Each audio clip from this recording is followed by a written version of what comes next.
Welcome, my name is Marcel Wiegert and I'm a solution architect in the Telco Cloud CPO team. I will show you today how you can deploy Juniper cRPD container in StackPath Edge Cloud. I will start by deploying cRPD locally, augmented with a few files of interest to us. Then I use Terraform to do the same locally, adding BGP full mesh with automation, and finally move to StackPath, also using Terraform, but this time deploying it in multiple regions across the globe.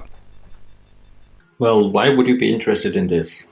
First, having a BGP service in the cloud can really help share the information how to reach the individual container workloads we had in there and do this dynamically.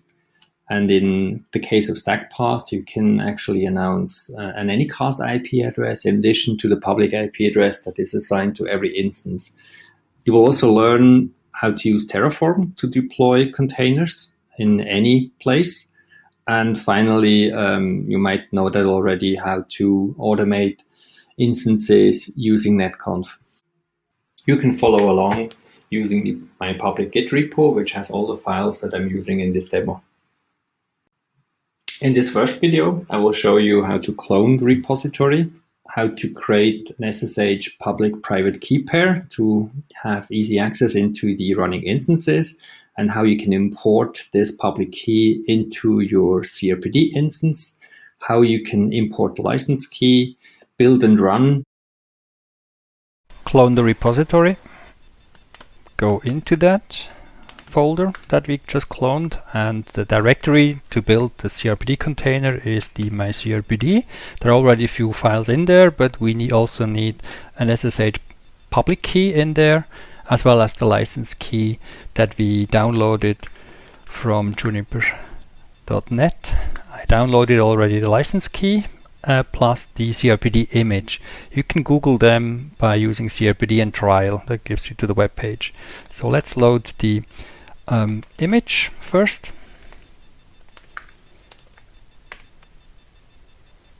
Okay, that's this. And now we have to copy the license key that we downloaded into the file name that Junos automatically assumes into the mycfd folder. Now we have to generate SSH key pair so we can log into the running container with our private key, and we name the private key like this. We're not going to use a passphrase this time. Normally you should, but this is a short-lived key that we have, and we have to move or copy the public key into the mycfd folder. Now it's important that we use the PEM key type, otherwise PyEasy will have a hard time using it. You have to convert it back into this older legacy PEM format. That's all that we need to do. Now we can build the container, we name it mycfd, and we use the mycfd folder to do so. Okay, that was running perfectly. We have a new tag for mycfd, latest. Now we can run this container. I launch it in the background, but give him a name mycfd so we can easily access it. And the container we want to launch is the mycfd latest. Okay, let's see if that worked. Yep, it is running and up for a few seconds. We can log in to this container, launching bash. And we already see the augmented output from the version file. It gives us the kernel version 5.4. It tells us the private IP address 172.17.0.2. It tells us we have 4 cores available for it, nearly 6 GB of RAM. It's a Celeron CPU, and the public IP address that this is running from is based in Switzerland using the AES 13030. Now let's start another window and check out the use of the public-private key pair to SSH in it. I use this key, log in as root. I use the private address because that runs on this this Linux system, and I get the same output. I can go into the CLI. I can do show system license the license key has been loaded that we wanted. We have an initial configuration in it as well. I can do interface routing. That's pretty much all I wanted to do in here. So let's get out of this. It's still running, so let's kill it. We no longer need it. Now, if we want to access this image that we built from Terraform later, we have to push it to a Docker container registry. Now, Docker Hub as a service offers a free account as well, a private repository that we're going to use. So you can create in your account on Docker Hub a private repository with the name that you need there. In my case, it's like this. So I'm tagging my local image with my user ID on Docker Hub, like this. And now I can do a Docker login, which works because I've logged in earlier, and I can do a Docker push of that tagged image. My cRPD latest. And that's it. Let's have a look at the Docker file used to augment the existing cRPD. You see the first line, the from line, which specifies the image that we start with. And then we do a run up to get update and install additional tools. And in this case, I'm adding tcpdump, curl, and JQ. And then we see a few copy lines, which basically copy the sshd config, which contains a method of enabling SSH plus netconf. I'm copying the public SSH key that we just created. And then I add two shell scripts to run it in it, which is basically the first thing that gets executed in the cRPD container. I use this to augment the version file on the instance with some environment information that we collect. And finally, a small script to add network configuration if there would be any. In order to deploy cRPD using StackPath, you need a place to store your image, and that can't be a public image because cRPD isn't free or freemium. So we can actually use hubdocker.com. If you create your own user account there, you get exactly one private repo, which is perfect for this use case. In case you don't know it yet, Terraform is a really cool project to build change and version infrastructure. You can deploy pretty much anything with it in a fully declarative way. We will use this in this project here to deploy cRPD first in Docker locally and then in the StackPath provider as well. In the second recording, I will walk you through the Terraform init and apply process, how to use refresh to get updates of the progress Terraform is in it, use a few show scripts and a show version file that will collect information from all the running instances, and finally create a BGP full mesh.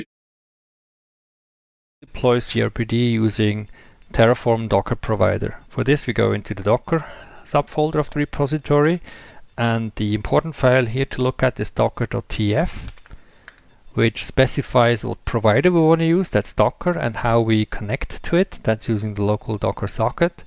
It points to the resource or defines those, and then it references the resource and launches 3 containers called R1, R2 down here, and R3 in the end. Finally, it generates an output for the running instances. As you see here, this reflects very much the output we will get later when we use the StackPath provider. Now the first step to do is Terraform init, which will download the Docker provider, verify its version, and that's all good. And the next or final step is a Terraform apply, which goes through the changes needed, displays them to me first, and if I'm happy with it, I say yes, and it creates those 3 containers. I can double check that using docker ps command, and I see them here as well. Now I created 2 shell scripts. One simply shows the IP addresses. Here, because we only have a single IP address assigned to each container, it shows the private address twice. And then we can actually log into these containers using the private SSH key and the IP address given. So let's just try the first one, 2, and you see I can log in and I get the same output as I did when I launched a single instance manually. Now more interesting though is if I do go back into that folder and I use the second script, the show version. Let's have a look what it does. It basically goes through, it checks the private key, it uses this, it goes through the output of the IP addresses and connects through all of that and shows the version output. Let's just give this a go. And you see the 3 containers running, they're all running on the same host obviously, so the information are the same. The final step, I prepared a script that creates a BGP mesh. Let's have a look at this. It's very similar to the previous show version that we've seen. It uses the show IP output, looks for the running of those instances, and when all instances are running, which is already the case, running them locally, it renders the BGP config template and pushes that. Now, a quick look at the template itself. That's in here. In the editor, it's very simple. It has a BGP group and points to the neighbor and adds a static route as well. Okay, let's create that.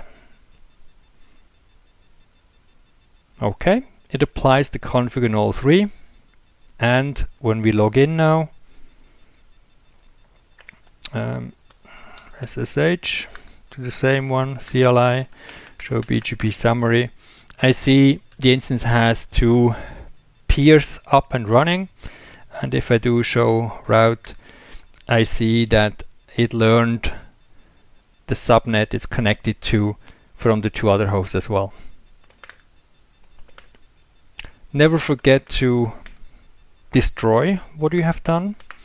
Now locally it's not that important, but if you run this in a public cloud, you don't want to leave them lingering around. Same thing, it tells me what it wants to change, and I'm fine with it. It basically removes the 3 instances. I say yes, and the containers are destroyed. When I look at that, nothing is left. What if we want to deploy our cRPD instance not just locally, but anywhere in the world? Now, StackPath is a public cloud provider, and it has a very unique offering regarding containers. You can deploy containers pretty much anywhere in the world in over 45 locations, and best of all, they actually can be or are automatically connected over a private network across the different. To show this in action, I'm going to use Terraform to deploy 4 cRPD instances in 4 different locations: London, Frankfurt, Tokyo, and Los Angeles. If you want to try this out yourself, you need an account on StackPath. And once you created the account using your credit card, you can log into the dashboard. And very important, on the bottom right, you see API access. You have to create an API client key and record the secret, given back, and update then locally your files so you can use Terraform to deploy it. That's also the place workloads under it. Record the secret, given back, and update then locally your files so you can use Terraform to deploy it. That's also the place workloads under it. You can deploy containers and virtual machines also using the StackPath user interface, but that's pretty cumbersome if you have to do it repeatedly. But it might be a good place to see what options you have, more specifically how much resources you can allocate to individual instances. Here we see that the smallest instance we can use offers 2 GB of RAM and 5 GB of root disk. That's more than enough. Now, StackPath is using Kata container runtime, which means every container gets deployed in a single tiny VM, and it does that really, really fast. In the final screen recording, I'm going to use Terraform to deploy cRPD instances in StackPath, very similar to what we've done earlier in Docker.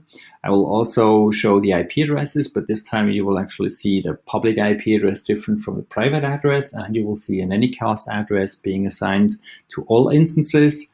We will also add a BGP full mesh between those 4 instances and have a look at the routes learned from each instance. We pay particular attention to the Anycast address that is basically announced from every instance. Now cRPD globally in StackPath using Terraform. We do this very similar to what we've done previously. We go this time into the StackPath folder, which we have some files prepared for it, more specifically the stackpath.tf file. As we did earlier, we have to do an initialization of Terraform, which will download this time the StackPath provider. That looked good. And then we do Terraform apply. I do this now and I accept the changes. You can already see the target has some city codes in it. I have 4 cities selected. And I will kick this off. This will give me an Anycast IP address, which I asked for. I will show you later. And we see that it already asked for or has started deploying one of the instances. I can do a Terraform refresh to see what goes on when the other instances are being started, and pretty much all are in starting state. So let's have a look at the files in here. Most importantly, the stackpath.tf file, which has some credentials in it, which are actually set in a tf-vars file in the same folder, but this time we're going to use the StackPath provider. We will ask for an Anycast IP. We use the default network in StackPath, which is the only one they provide, which is basically a connection in a private network across all the workloads we do. The image credentials to pull the cRPD container that we uploaded earlier. Here's the reference link to it. Then we define the resources we want to give to each instance. That's 1 CPU and 2 GB of RAM. They are going to be deployed as Kata containers using Kata runtime, which are tiny virtual machines. Then we define the ports we want to expose externally to the internet, which are BGP, SSH, and netconf. And finally, the target where to deploy them. And that's a unique feature of StackPath. We can actually deploy that in multiple regions, and they still maintain connectivity in between. And I picked 2 cities across the globe. And in the end, I ask for some output data. That's the instance public IP and private IP, as well as the Anycast IP. And I did mention the Terraform tf-vars file, so I just show a sample how this looks like. You have to copy this file into the tf-vars without sample and fill in the StackPath ID, the client ID, and the secret. You can all create them once you create an account on StackPath. Last 2 ones are the credentials to get access to Docker Hub. So that should have been enough time for all the instances to be operational. Let's just double check that. We see they're all in running state. I have a small script prepared for it. One is show IP, which does pretty much what we've done using Terraform refresh, but I'm just showing it here because I'm going to use its output then to feed into the BGP full mesh configuration that I've showed earlier. All right, so let's add the BGP configuration. We can have a look at the script that I had used earlier, create, that basically launches the show IP and passes it into Python into the render script. Okay, we have the 4 configs created based from the template each, and now they're going to be uploaded first to Frankfurt, then to Los Angeles, to London Heathrow, and to Tokyo.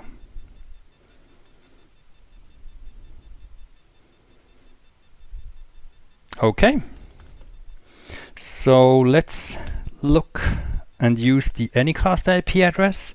That's the one here. We can use it to SSH into the closest one where we are using the private SSH key as root to 185.196.56. All right. And I'm connected to Frankfurt, not a big surprise. But this time I'm going to go and show the BGP sessions. They're all established. I look at the routes, and the most interesting one is the one I just connected to, the multicast, the Anycast IP address, which is actually announced by all the running instances. The last thing that I want to show, which is rather interesting, is to log into each of the instances and show me the version file that gets updated at instantiation time. So here we actually see first the Frankfurt one, the Los Angeles one, Heathrow one, and on the bottom the Tokyo one. And they have the public IP addresses. Most of them belong to the StackPath AS, but the one in Tokyo, they actually use a different provider to get access to the internet. Okay. Now, the last thing for me to do to terminate this demonstration is basically destroy my instances that I just created here. Don't want to have any additional cost incur on my credit card. I would like to highlight a few areas in the StackPath configuration file we use to deploy in StackPath. First is the container resource, where we can specify how much resources and number of CPUs and how much memory we will give each instance, what image name we're going to use, and in another location not shown here, you will have to enter the Docker Hub credentials. And the next important area is the port area, where you can define network policies of what ports are going to be reachable from the public. Now, the connectivity between the instances over the private network, there's no need to define any policies. It is assumed that all local and every instance can reach every other instance on that. Finally, the target section is where the magic happens, where you can specify how many replicas or instances you want to have in each location. And here we use the city code to specify the locations, and you will see the 4 cities that we deployed the instances in it. It can be a little bit tricky to work with public cloud offerings while also publishing your work on public Git repos. And one safe way of doing this is to keep all the secrets stacked in a single or very few files and make sure that those files will never get pushed into Git. You can do this by adding the file names of those secret files into the top level repo folder .gitignore file. And you see that this is what I have done in this file. The first 3 entries here are related to StackPath, the stack ID that is assigned to you, your client ID, and the secret API key that you have to create. And the last 2 ones are related to the Docker Hub repository. I hope you enjoyed the demo, how to deploy cRPD in various locations. And the key takeaways I hope you will take with you is that it's pretty simple to deploy cRPD containers anywhere. That you can use cRPD to create the BGP as a service function for actual CNF workloads that you have. And StackPath has some unique offerings. First and foremost, it gives you an Anycast IP address across all your workloads. So when you connect to the Anycast address, you're always connecting to your local instances. You can also deploy in one go across multiple regions. To me, that's a pretty unique offering. And automation still rules the world because you really don't want to point and click through all the different deployment scenarios yourself. Again, on the bottom, you find the public Git repo where you find all the recordings and all the files used in this demo. Thank you for watching.